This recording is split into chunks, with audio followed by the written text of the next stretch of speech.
Hola, el día de hoy les hablaré sobre la lección número 2, plano cartesiano y el movimiento rectilíneo uniforme, que corresponde a su materia de dinámica en la naturaleza, el movimiento. El plano cartesiano sirve para representar funciones matemáticas, por lo regular en secundaria, o también ya ahorita quizá en este módulo de preparatoria ya vieron que para representar rectas numéricas, ya ahí pueden ser positivas o negativas. Es por ello que el plano cartesiano se divide en 4 cuadrantes, que los tenemos en la imagen de aquí abajo de la parte izquierda. A donde intersectan las líneas se le conoce como origen, al eje vertical se le conoce como el eje de las ordenadas y al eje horizontal es el de las abscisas. Y el de las abscisas es la X y el de las ordenadas es la Y, así que cada vez que hagan un plano cartesiano, pues le colocan su X y su Y. Y solo son para representar una superficie con 2 dimensiones, por eso es X y Y. Pueden representarlo así o también pues con todas las líneas que llevan, pero así sería la representación de un plano cartesiano. El movimiento rectilíneo uniforme se define como el movimiento en el cual un objeto, cuando se desplaza en línea recta y en una sola dirección, va a recorrer siempre distancias iguales en el mismo intervalo de tiempo. Dicho de otro modo, se mantiene una velocidad constante y sin aceleración. Es decir, por ejemplo, que un auto siempre vaya a 80 km por hora y no acelere y siempre vaya en línea recta sobre una carretera que esté en línea recta. Para asegurarnos que se cumpla el movimiento rectilíneo uniforme, se deben de cumplir que la velocidad sea constante, que las distancias sean iguales en tiempos iguales y que debido a que la velocidad es constante, pues también que la aceleración sea cero. Es lo que les comentaba, que nunca se acelere, nunca aumente. Aquí tenemos un ejemplo de cómo sería lo que les acabo de explicar el movimiento rectilíneo. Primero, que la aceleración sea cero, es decir, 0 metros sobre segundo.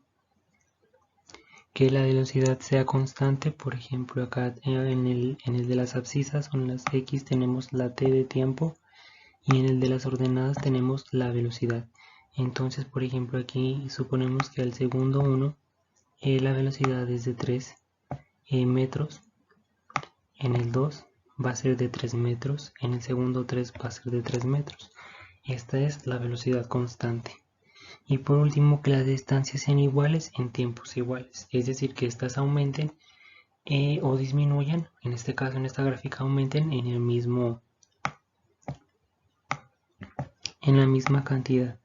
Por ejemplo, de aquí a aquí que sean 3, de aquí a aquí son 3, de aquí a aquí son 3. Segundo 1, segundo 2, segundo 3. Ya que serían 3 metros, 6 metros y 9 metros. Y aquí tenemos el tiempo y la distancia. En este caso ya serían los metros. Y las fórmulas, la fórmula básica está compuesta por la distancia, la velocidad y el tiempo que están en este triángulo. De ahí se pueden obtener despejes y se pueden resolver problemas según la información que tengamos o que contemos. Y vamos a ver unos ejemplos. Aquí tenemos el primer ejemplo que dice: un móvil o un auto avanza con movimiento rectilíneo uniforme a razón de 5 metros sobre segundo durante 10 segundos y nos pide calcular la distancia. Esta sería nuestra incógnita. Ahí lo podemos ver en el dibujo, que la velocidad es 5 metros sobre segundo, el tiempo son 10 segundos y nuestra incógnita es la distancia. Entonces, de acuerdo a lo anterior, tenemos nuestra fórmula ya despejada, donde la distancia es igual a la velocidad por el tiempo. La velocidad está dada en metros sobre segundos y el tiempo en segundos, por lo que ahí no necesitaremos hacer ninguna conversión de unidades.